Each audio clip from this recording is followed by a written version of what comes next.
So, ladies and gentlemen, here it is.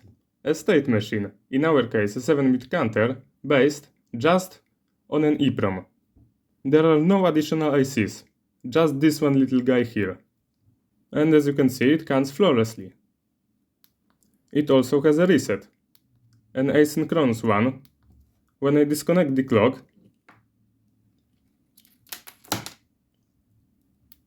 it still resets just fine.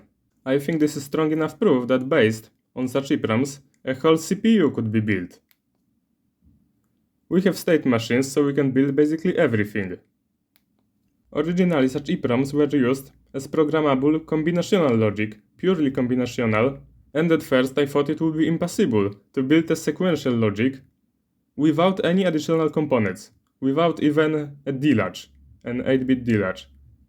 I still have some inputs left, so I could build, for example, a modulo N counter that will count to some value and reset, and that value would be selectable on the inputs.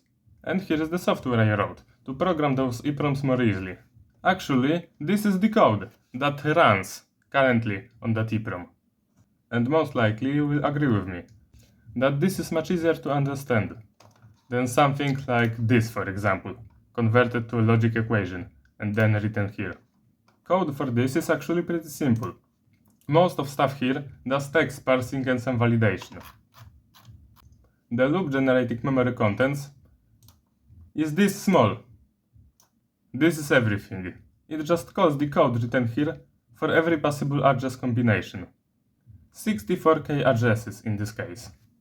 And I guess that's it. Let me know in the comments if you'd like me to share this small application with you.